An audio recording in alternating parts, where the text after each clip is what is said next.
Cumprimentamos a todos com a paz de nosso Senhor e Salvador Jesus Cristo.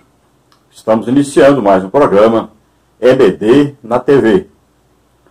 Nós estamos estudando neste quarto trimestre de 2019 nas revistas da CPAD com o tema O Governo Divino em Mãos Humanas, Liderança do Povo de Deus em primeiro e segundo livro de Samuel.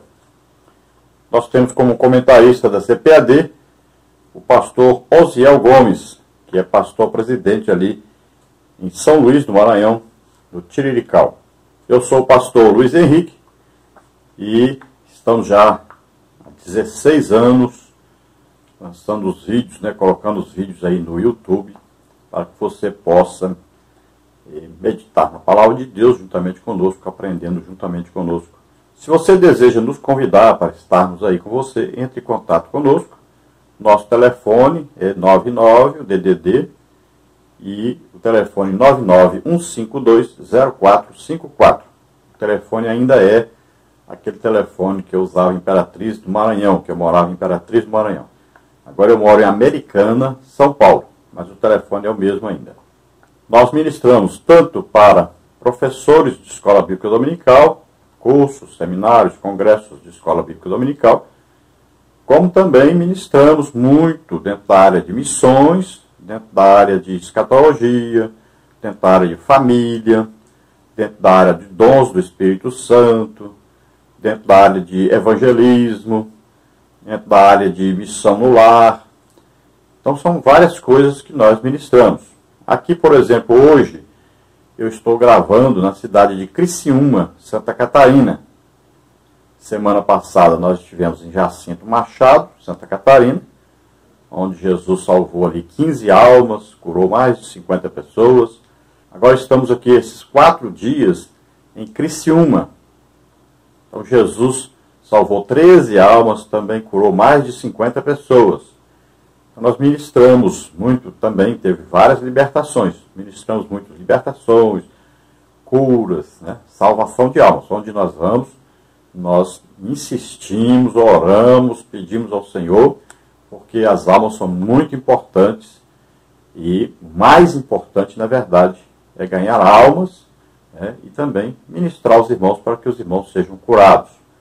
O legítimo evangelho tem ensino, tem pregação, mas também tem curas, tem a salvação das almas, tem aí os batismos do Espírito Santo, tem as libertações. Então, deve haver manifestações do Espírito Santo. Nós temos que dar liberdade ao Espírito Santo para agir em nossas ministrações. Hoje, então, estamos estudando a lição número 8, que tem como título O Exílio de Davi. Então, exílio significa ou que a pessoa fugiu do lugar que estava, do meio em que vivia, da sociedade que vivia, ou ela foi obrigada a sair do meio em que vivia. Existe, por exemplo, o exílio político, que a pessoa, por exemplo, é um presidente de um país, ele foi exilado, quer dizer que ele foi expulso do país, ele vai ter que viver em outro país. Aqui no Brasil, houve uma época muito boa em que pessoas que viviam nas drogas, pessoas subversivas, pessoas que só queriam atrapalhar o crescimento do Brasil, queriam atrapalhar a educação, a família, os bons costumes, foram expulsos, ou seja, foram exilados, foram expulsos para saírem mesmo do país. Foi uma época excelente, que melhorou muito o Brasil. Parece que nós estamos precisando novamente fazer isso. Então, quando a nação descobre que existem inimigos, pessoas que querem só o mal do país, então essas pessoas devem ser exiladas, expulsas do país. Vamos ver o texto áudio da lição nossa, que está em 1º livro de Samuel 22, 1 e 2, que diz assim: Então Davi se retirou dali e se escapou para a caverna de Adulão. E ouviram-no seus irmãos e toda a casa de seu pai, e desceram ali para ele. E ajuntou-se a ele todo homem que se achava em aperto, e todo homem endividado, e todo homem de espírito desgostoso, e ele se fez chefe deles, e eram com ele uns 400 homens. Então aqui narra a saída de Davi, a fuga de Davi para não morrer, porque Saul queria matá-lo, né, depois de Saul ter certeza que realmente Davi era o seu substituto, escolhido por Deus, e nós sabemos que Saul, de vez em quando, ficava endemoniado. E ele, então, resolveu mesmo matar Davi. Então, Davi foge e Davi vai para essa caverna de Adulão.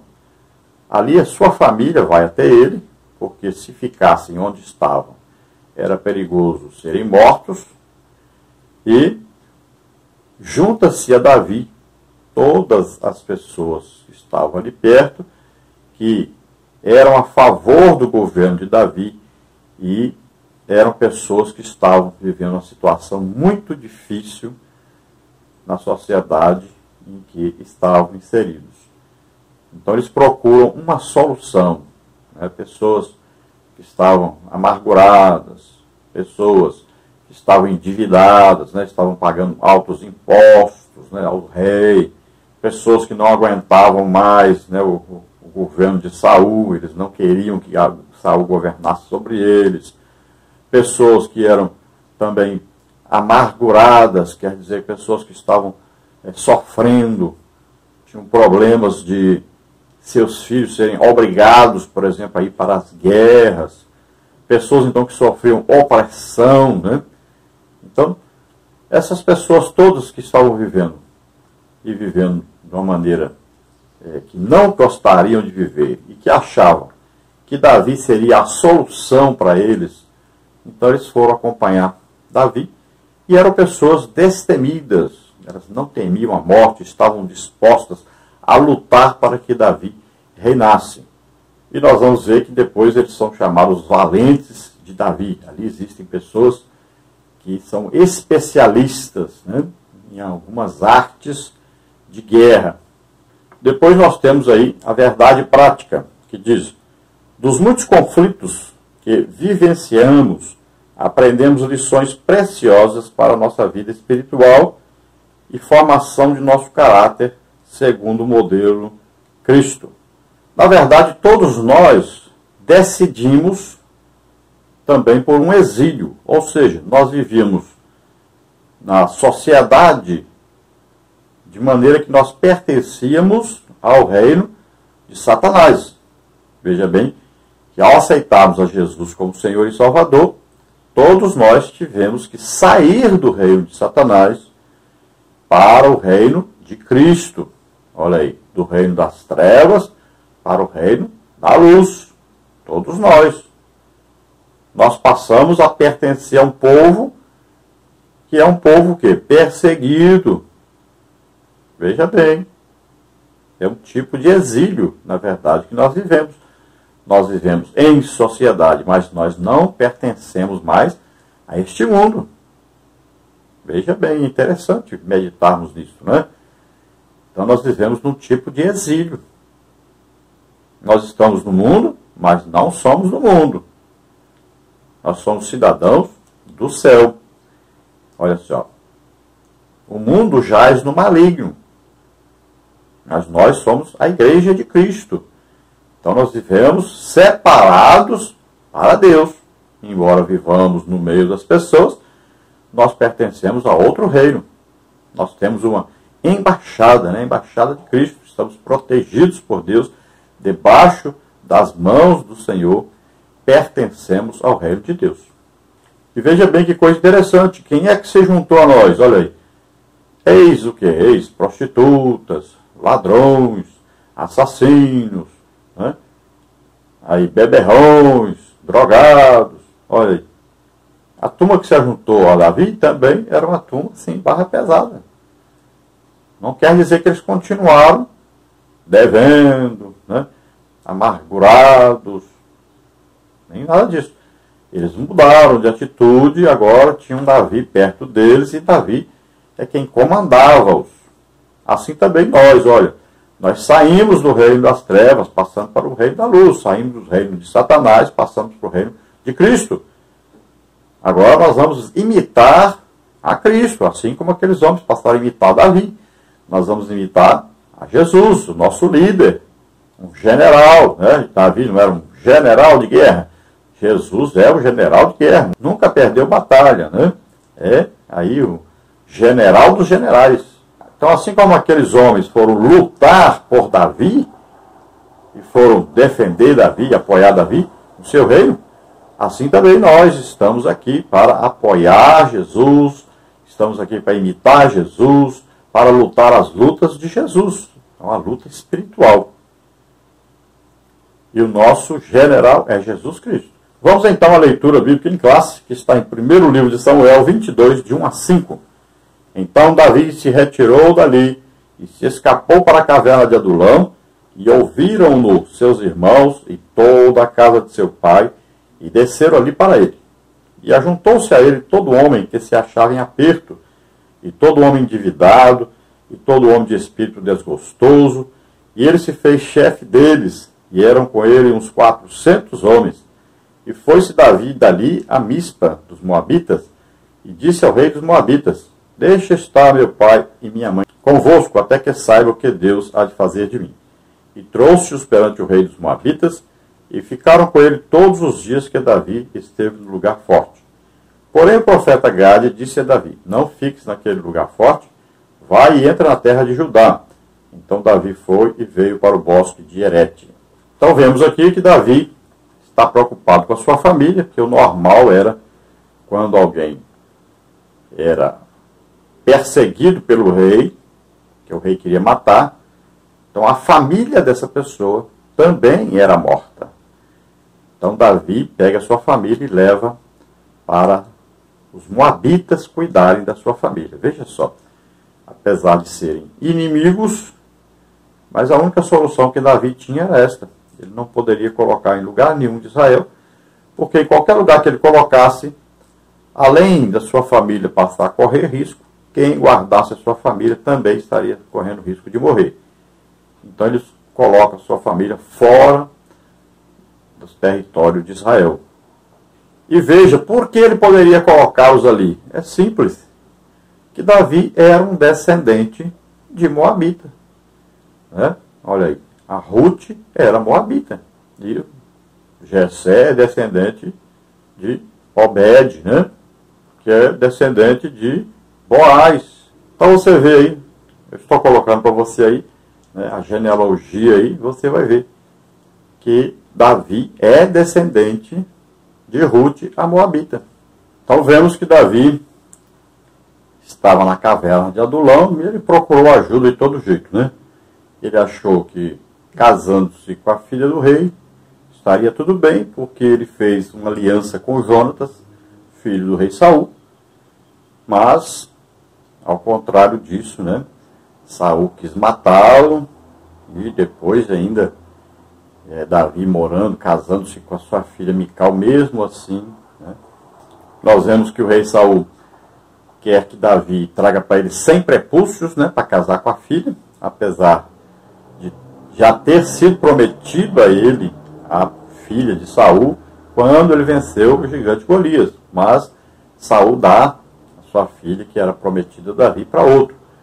Então, sabendo que Mical gostava de Davi, amava Davi, ele então exige 100 prepúcios, né, que são aquela pele, né, que cobre o membro sexual do homem, que é a operação de fimose retira, né, que a circuncisão retira exatamente aquela pele. Então ele mataria essas pessoas para tirar isso. Então o que ele faz? Ele mata 200 pessoas. Davi era um homem sanguinário, né, se acostumou a matar pessoas. Tanto é que, além de matar muitos inimigos, acabou matando até um amigo, né, que é Urias, marido da mulher que ele adulterou com ela, a Batseba. E veja bem que Deus não deixa Davi construir o templo exatamente por isso, que ele é um homem sanguinário. Então vemos que Davi fez aliança com Jonatas e achou assim: bom, eu fazendo aliança com Jonatas, eu posso então ser rei, porque Jonatas não vai se importar de eu ser rei, porque eu sou aí amigo dele, fiz uma aliança de sangue com ele. E não deu certo, porque Saul não considerou isso, né? Depois, ele acha o seguinte: se eu casar com a filha de Saul, então vou ser genro, vou ser da família, então eu vou começar a reinar. Porque ele já tinha recebido a unção para ser rei. Mas ele achando, então, que casando com a filha do rei, já estava na família, poderia reinar, mas não deu certo também. Ele procura de todos os meios fazer alguma coisa que vá colocá-lo como rei. Ele passa a ser chefe de 1000 homens. Ele passa a ser amado pelo povo, mais amado do que Saul. Isso vai causando cada dia mais a inveja de Saul, a raiva, o ódio de Saul, que agora quer matá-lo. Então, quando Saul arma um plano de matá-lo, sua filha fica sabendo e ajuda Davi a fugir. Davi foge pela janela. Olha só, alguém que foi ungido para ser rei, agora está fugindo para escapar, para não morrer, e ainda foge pela janela. Ele procura ajuda, né? Vai ao sacerdote Abimeleque, né? Ele vai depois procurar uma caverna onde ele se esconder, ele refletir, ele orar, buscar a Deus, uma resposta de Deus. Ele procura com o sacerdote, depois que Abimeleque ali é morto, né? Saul descobre que Davi foi lá, pegou a espada de Golias, né? Comeu o pão lá. Então depois Saul vai lá, mata todos esses sacerdotes, eram descendentes de Eli. Aí sobrou um que fugiu, né? O Abiatar. E esse vai ao encontro de Davi. E lá Davi consulta o Urim e Tumim, porque ele, quando foge, leva o éfode. Então veja só, Davi está tentando consultar a Deus, está tentando saber o que fazer, está pedindo orientação. Ele queria assumir o governo para resolver o problema do país. Mas pelo que nós vemos, né, ele estava sendo treinado por Deus e ele poderia assumir uma posição de tomar o governo na força. E nós não sabemos se Deus queria isso ou não. Talvez Deus quisesse que Davi assumisse, tomasse o governo de Saul, porque Deus já havia rejeitado Saul. Não sabemos.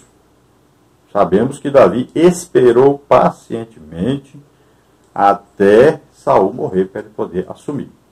Então, estando na caverna de Adulão, talvez uma caverna muito grande, que possibilitasse Davi fugir se Saul chegasse ou atacasse, né? E então ele achou que ali tinha segurança e ficou ali por um tempo.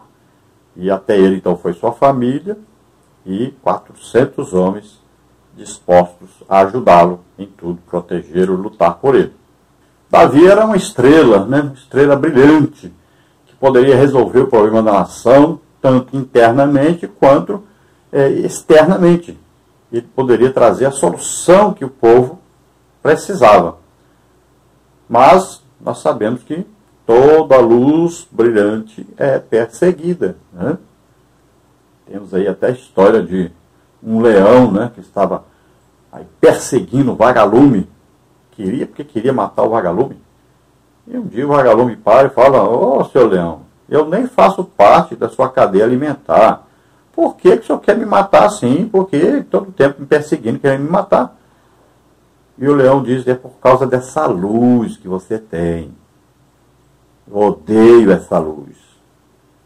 Então assim vivem aqueles que têm o brilho de Deus, impressionante, dentro da própria igreja. Todos aqueles que Deus chama, capacita, são perseguidos pelos outros. É uma coisa impressionante isso. As pessoas não aguentam ver o brilho de Deus em outras pessoas. É uma coisa impressionante. Começam a perseguir, começam a levantar falsos testemunhos, começam a fazer de tudo para prejudicar a pessoa, atrapalhar a pessoa. Por quê? Porque eles não brilham, mas querem tirar o brilho do outro para que o outro fique igual a eles. É uma coisa tremenda isso. A inveja é uma coisa perigosa e acontece muito na igreja. Quantos na igreja estão aí que têm o brilho de Deus, que foram chamados por Deus para fazer alguma coisa e são perseguidos, são colocados de lado, são massacrados, não deixam eles fazerem a obra de Deus, impedem, façam de tudo para que a pessoa não faça a obra de Deus. É um monte de gente assim. Então Davi é confortado pela sua família que vai até ele. Inclusive aí dois se destacam, né? O Abisai e o Joabe, que depois vão fazer parte aí da elite, né? Do governo de Davi. Mas esses homens o ajudam muito nesse momento difícil. Nós vemos aí também uma importância muito grande, que o profeta Gade estava ali com Davi. Então ele tinha um sacerdote, ele tinha um profeta, ele tinha sua família e ele tinha um general de guerra e homens dispostos a dar a vida por ele. Então Davi é aconselhado pelo profeta Gade a ir para a tribo de Judá. É uma ordem de Deus, uma orientação de Deus, e ele segue essa orientação. A terra de Judá é exatamente onde está Belém, onde Davi nasceu e onde está ali a tribo escolhida por Deus para que dessa tribo venha então o reino de Davi e os seus descendentes a reinarem. E posteriormente, né, Jesus Cristo vai nascer aí e vai ser reconhecido por José como filho. José, um descendente do rei Davi, da tribo de Judá, exatamente da cidade de Belém.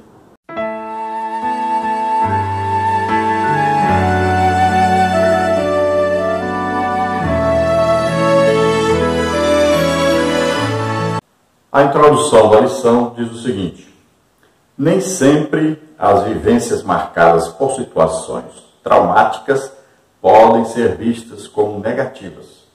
Por vezes, elas servem para tirar as cascas das aparências, a infantilidade, o esquecimento de nós mesmos, a fim de levar-nos à essência real da vida. O exílio fala da expatriação forçada ou livre, isolamento social, solidão. A conotação nem sempre é pejorativa, pois nas Escrituras Sagradas o exílio recebeu conotações positivas e negativas. O exílio pode ser o lugar onde nosso caráter será testado, onde nossa própria identidade será descoberta, onde nossa lucidez mental e espiritual terá a sua aurora. Provérbios 4,18. A caverna de Adulão não será apenas o exílio de Davi, mas sim o lugar que moldará o seu caráter, preparando-o para uma missão maior, a liderança de Israel. Bom, nós temos aí o isolamento de Davi na caverna de Adulão. Ele já tinha feito aliança com Jonatas, mas agora não poderia estar perto de Jonatas. Saul, que ele ia lá, tocava harpa para que o demônio saísse dele. Ele lutava nas guerras, ajudava, venceu o gigante Golias, era casado com a filha de Saul, e mesmo assim Saul queria matá-lo. Ele procura por Samuel, Samuel procura ajudá-lo, Saul descobre, vai atrás, ele vai a Aimeleque, o sacerdote, né, pega a espada de Golias, né? Então, mas ali também Saul descobre que ele está, ele tem que fugir. Ele vai para a cidade de Keila e lá ajuda o povo, mas consulta a Deus e Deus diz que o povo vai entregá-lo a Saul. E ele foge novamente. Ele vai aos filisteus. Olha só, chega ao ponto de aos filisteus, né? Procura também os amalequitas. Então, para escapar com a vida, tem que se fingir de louco. Olha só. Onde ele procurava ajuda, sempre era recusada essa ajuda ou então impedida essa ajuda. Então, ele vai para a caverna de Adulão. E ali ele passa momentos de abandono, né, de tristeza. Mesmo sabendo que foi ungido para ser rei, ele não conseguia entender por que ele não assumia a posição de rei, porque Deus não dava um jeito para que ele assumisse, né? Ele procurava pelos seus meios próprios conseguir assumir o reinado. E sempre que alguém procura com as próprias armas, com seus próprios jeitos, né, sua própria maneira, assumir uma posição que Deus deu para ele, sempre acontece isso. É Deus que está no controle, então a pessoa não deve procurar ela mesma dar um jeito, forçar, né, para que ela assuma a posição que Deus lhe deu. Então, Davi precisa desse momento de solidão para meditar, né, para conseguir pessoas para ajudá-lo, defendê-lo, para que ele não seja morto. Ele precisa da sua família, eles vão para ali. Então foi ótimo para ele esse isolamento, né? Ser exilado, porque ele, na verdade, se exilou a si mesmo, ele fugiu para não ser morto. Então ali ele passa momentos de angústia, mas que vão ser benéficos para ele. Deserto não é coisa ruim. Nós vamos ver que Elias vivia no deserto, João Batista vivia no deserto, né? Então, o deserto, ele serve para a pessoa meditar, se aproximar mais de Deus, crescer mais espiritualmente. Então, o deserto faz bem. Nessa lição, nós temos os seguintes tópicos, os seguintes subtópicos. No tópico 1, as características do exílio de Davi. Subtópico 1, a caverna de Adulão. Subtópico 2, os exilados da caverna de Adulão. Subtópico 3, o simbolismo da caverna de Adulão. No tópico 2, nós temos Davi e o amor com os pais. Subtópico 1, protegendo seus pais. Subtópico 2, a recompensa bíblica para os filhos obedientes. Tópico 3, nós temos morrendo por Davi. Subtópico 1, a inconsistência de Saul. Subtópico 2, o preço de proteger Davi. Subtópico 3, a sina de Doeg. Tópico 1, então, nós temos aí as características do exílio de Davi. Subtópico 1, a caverna de Adulão. Subtópico 2, os exilados da caverna de Adulão. Subtópico 3, o simbolismo da caverna de Adulão. Lembrando a você que nós temos aí os nossos slides, as figuras que nós usamos aqui, deste programa de TV chamado EBD na TV. E esses slides estão disponíveis para você totalmente grátis. Também os estudos escritos nós temos também para você totalmente grátis. O nosso site voltou a funcionar agora, lá a página do senhor.org.br/Prof. Henrique. Lá tem mais de 1000 estudos bíblicos, temos as lições, você clica lá na barrinha EBD lá em cima. Aí nós temos lá a lição da semana, outras lições também, antigas, né, que estão ali. E você entra ali, acessa então a lição toda semana. Geralmente nós fazemos então os vídeos de 15 em 15 minutos durante a semana. Sexta-feira a gente junta tudo, faz um vídeo só de 1 hora e pouco. E os slides, à medida que nós vamos fazendo, nós vamos colocando. Tanto tem ali EBD ali na barrinha EBD na página lá, né? Na página do seu.org.br, mas também tem no blog, diretamente entrando no blog, tem também os estudos escritos, e tem também os vídeos, e tem também os slides.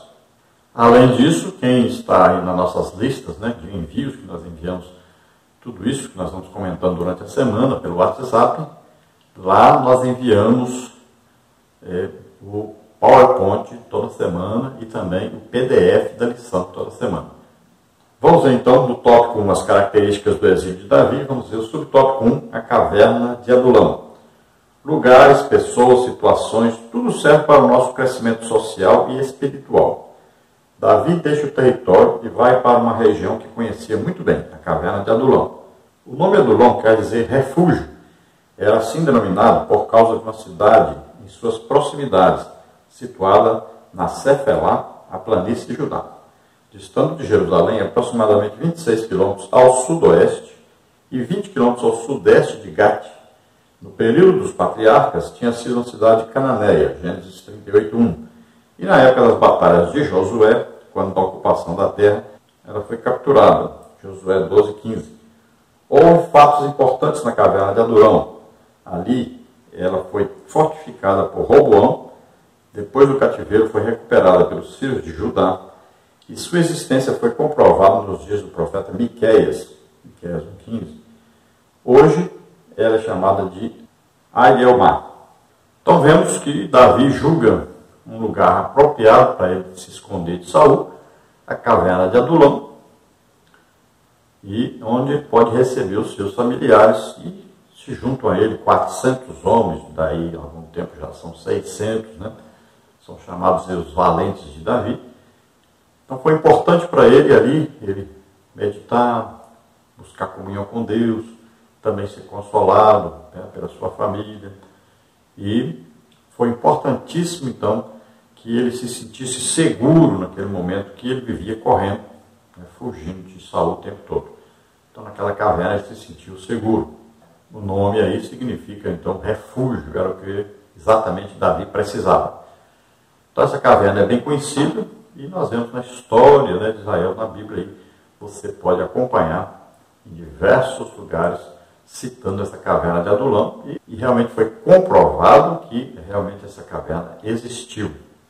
E existe visitação a essa caverna para quem quiser ir lá visitar.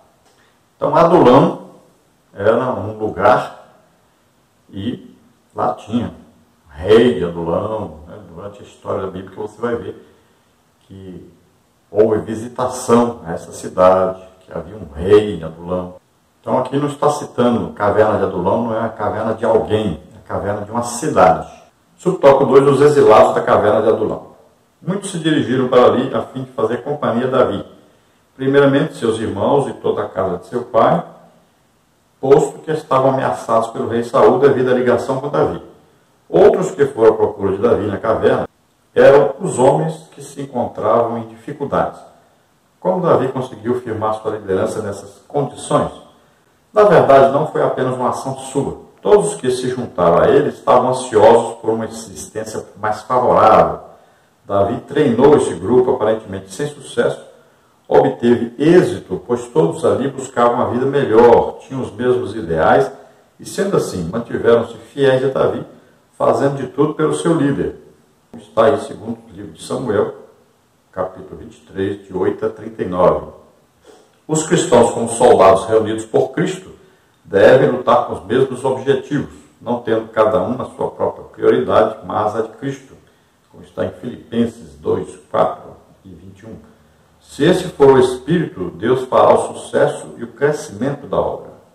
Então vemos que a família de Davi foi para ali, porque também estava ameaçada de morte. Davi vai procurar levar sua família, então, para Moabe, né, território, porque ele também era descendente de Moabe, já que a Ruth, né, era descendente de Moabe, era moabita.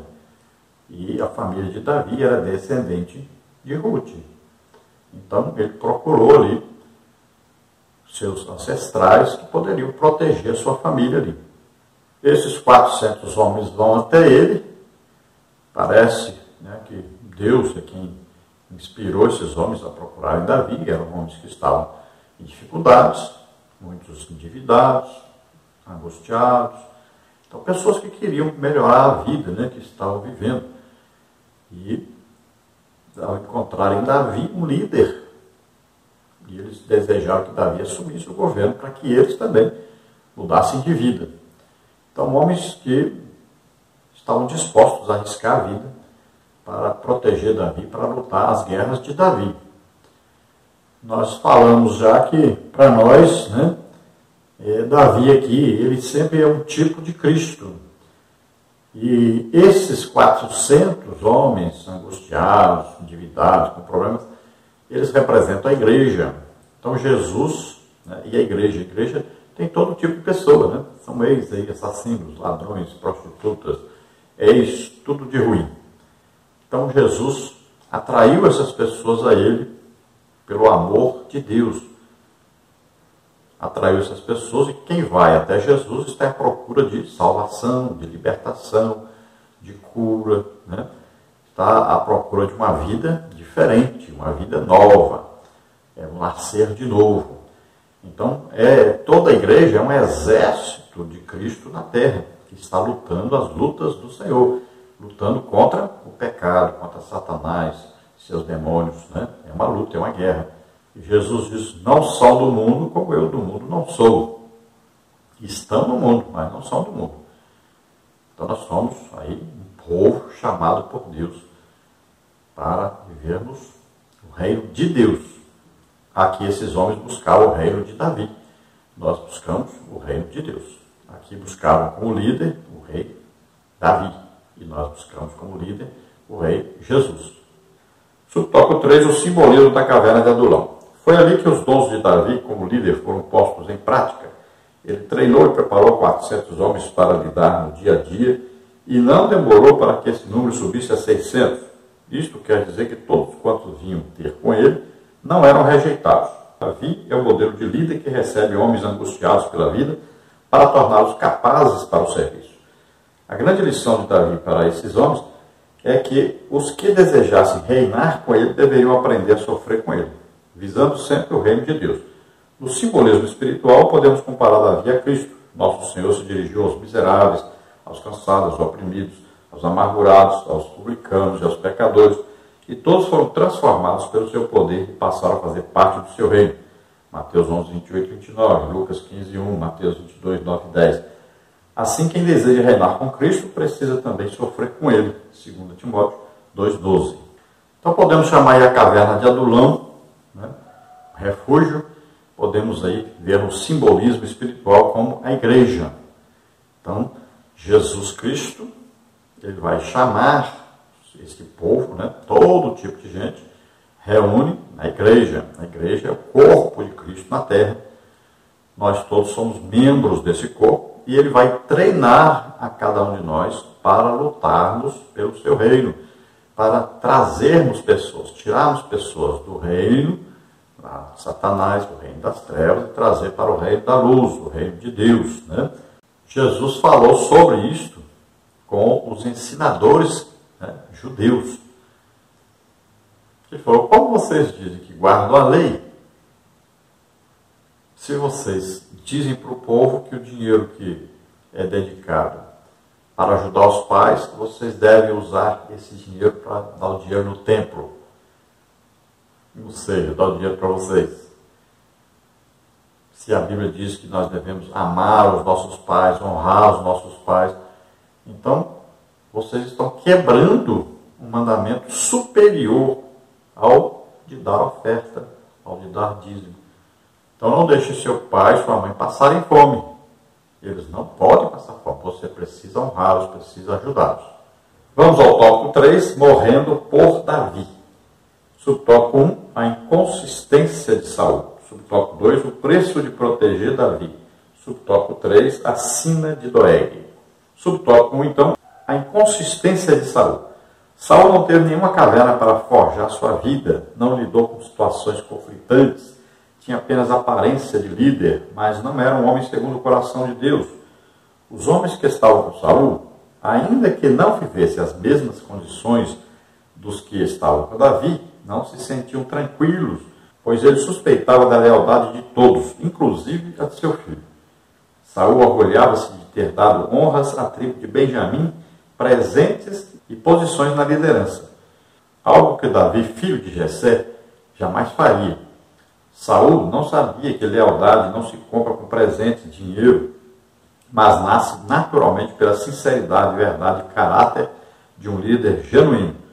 Só os líderes inseguros fazem cobranças exageradas, dão presentes em troca de lealdade, se inquietam com os que podem representar risco à sua posição. Quando os líderes são verdadeiramente chamados por Deus, é maravilhoso que as pessoas os honrem e os considerem como homens de Deus. O escritor aos Hebreus fala da necessidade de se considerar os líderes. Hebreus 13, 7. Então nós vamos ver aqui que em comparação a Saul, né, a diferença aqui de Davi.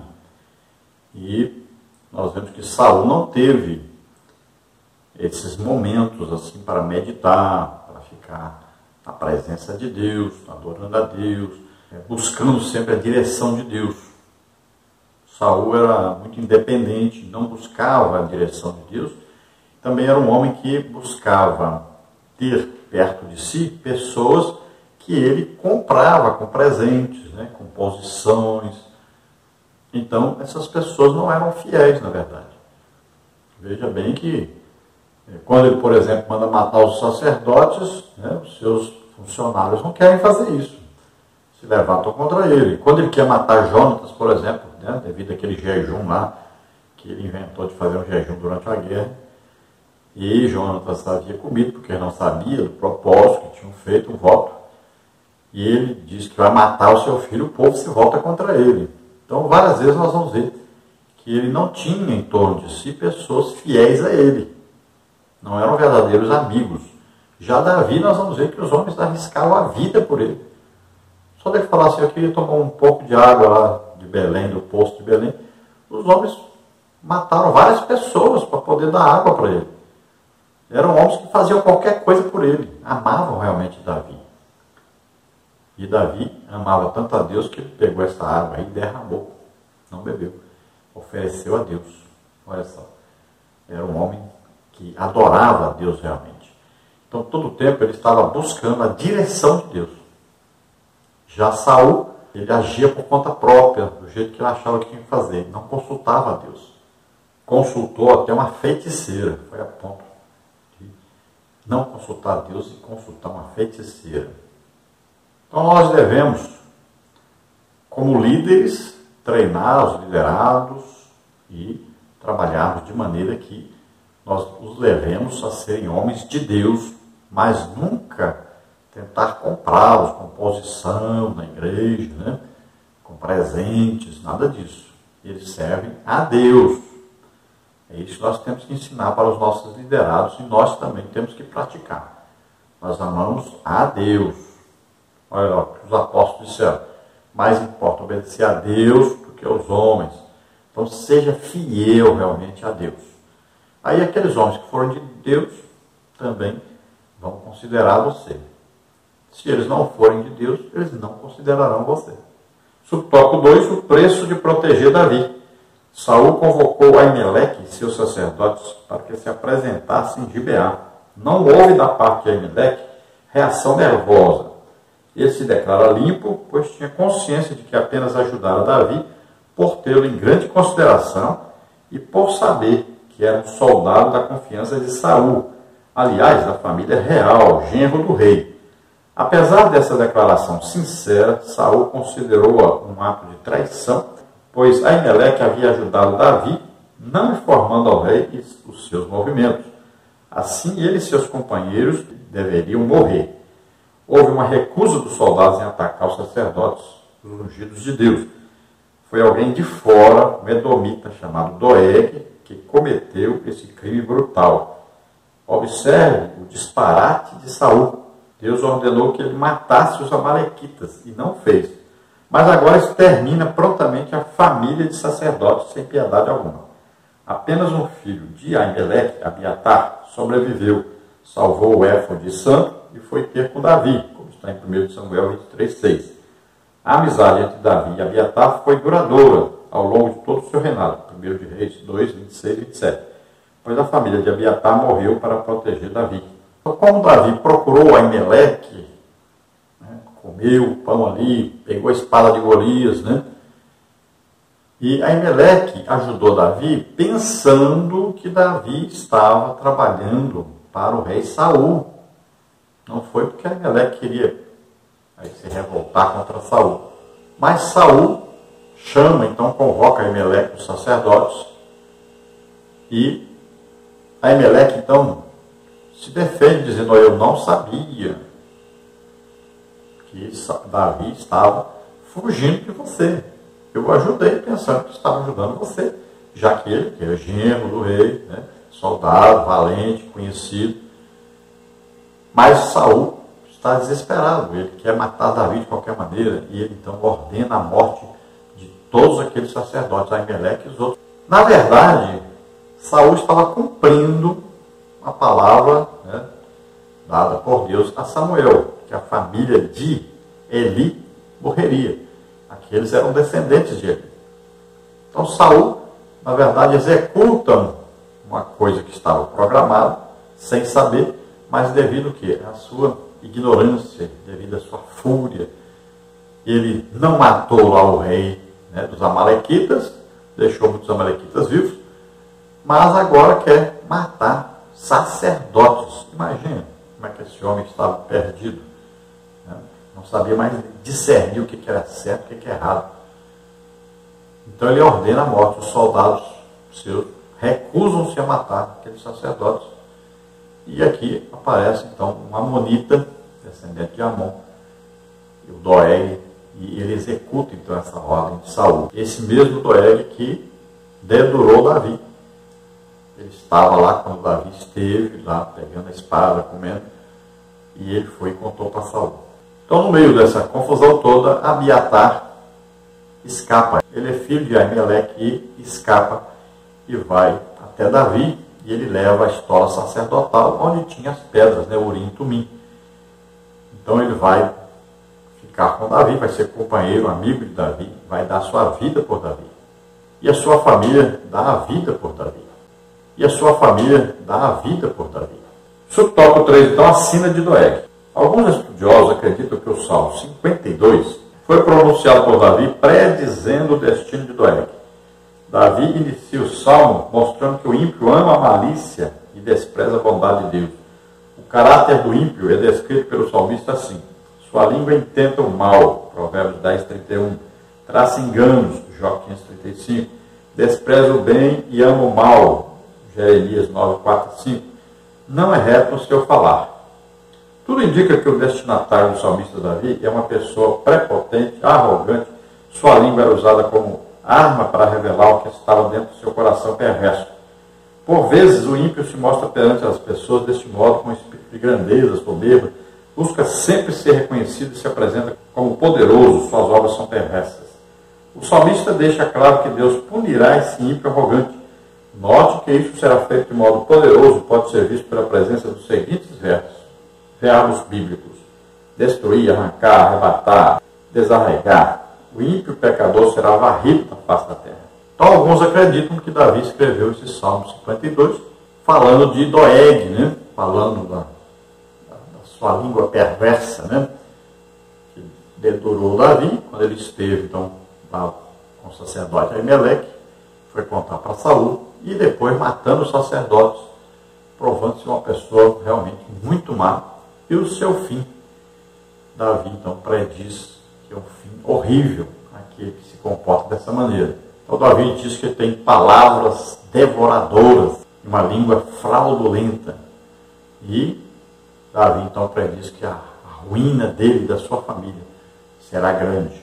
Então fala que Deus o destruirá, o arrebatará, expulsará da terra.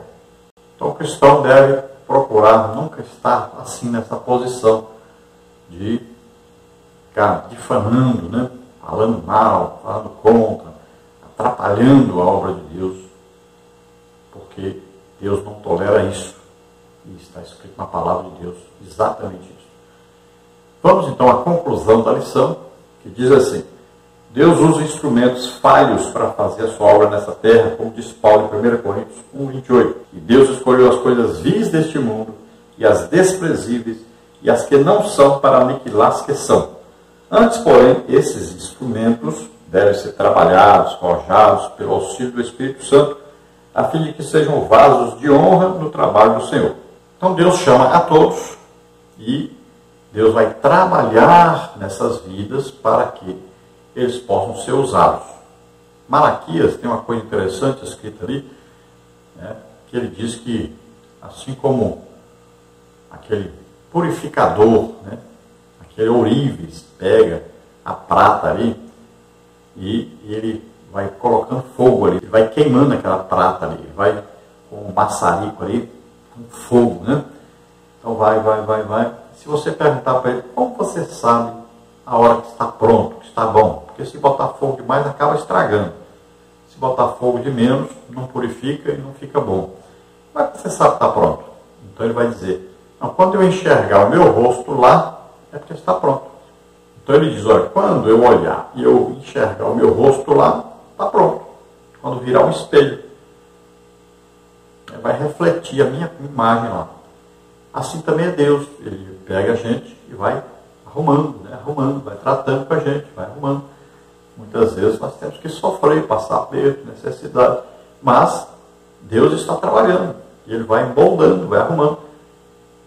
Quando é que nós vamos estar prontos? Só no dia do arrebatamento. Porque nós seremos transformados no corpo celeste, corpo espiritual. Vamos estar o quê? Semelhantes a Cristo, né? Parecidos com Jesus, ou seja, parecidos com Deus. Quando Ele olhar e ver a gente, né? Agora, aqui na Terra, quanto mais ele vai olhando, a gente vai ficando mais parecido com ele. Quanto mais tempo vai passando, né? Ele vai tratando a gente, vai cuidando, vai limpando, vai purificando. Então, vai nos conduzindo para ficarmos cada dia mais parecidos com ele. Então, nós temos que olhar para Jesus, o autor e consumador da nossa fé. Nós temos que imitar Jesus, sermos parecidos com Jesus. Paulo diz, olha, sede meus imitadores. Por quê? Eu sou imitador de Cristo. Então, lutemos as guerras do Senhor, sabendo que nós temos um líder, Jesus Cristo, que nunca perdeu batalha. Nós temos que seguirmos o exemplo dele, as orientações dele. Temos que ver como ele fazia, como ele pregava o Evangelho, como ele era usado por Deus tremendamente. Então, nós vamos aprendendo, olhando para Jesus e vamos seguindo em frente, sempre ganhando almas para o Senhor. Nós estivemos agora uma semana em Santa Catarina e nesta semana, então, foram 28 almas que aceitaram Jesus como Senhor e Salvador e mais de 100 pessoas foram curadas e mais de 10 pessoas foram libertas. Então, foi uma bênção realmente. Estivemos falando sobre missões, né? Falamos bastante sobre missões, fazemos palestras sobre missões e também estivemos ali em cultos de vitória, né? Ali curas, né? Libertação, e muitas almas aceitaram Jesus. Foi uma bênção maravilhosa. Agradecemos a todos os irmãos, agradecemos aí o pastor José Carlos de Juvencio Machado, que nos convidou, e agradecemos também ao pastor Silvano, que nos convidou para estarmos em Criciúma. Então, glória a Deus, Deus abençoe os irmãos, muito obrigado. E se você deseja nos convidar, entre em contato conosco. Nosso telefone 99991520454 e nós temos aí o nosso e-mail henriquelhas@hotmail.com. Entre em contato conosco que nós estaremos aí. Vamos orar agora. Se você que ouviu e assistiu, esteve aí atento à palavra do Senhor e você deseja entregar sua vida para o Senhor, é sua oportunidade. Vamos orar juntos. Se você está doente, está enfermo, vamos orar, você será curado em nome de Jesus. Vamos orar. Pai querido, em nome de Jesus, olha só essas vidas que se encontram agora presentes diante de Ti. Em nome de Jesus, ajuda-os agora a encontrar o arrependimento dos seus pecados, que eles creiam que Jesus Cristo morreu por eles na cruz, ressuscitou, está vivo, que eles agora se arrependam. Em nome de Jesus, toma, Senhor, como filhos agora, dá a eles o Espírito Santo.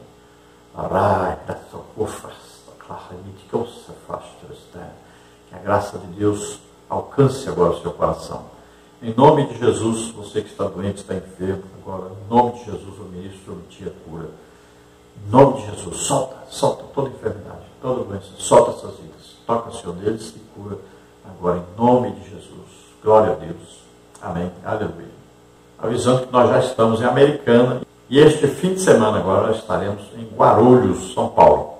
Aí nós teremos vigília, teremos cruzada, teremos escola bíblica dominical, escola para professores, né, o seminário escola também, pregação, muita oração por curas, libertação, batismo. Então esteja conosco ali em Guarulhos, São Paulo.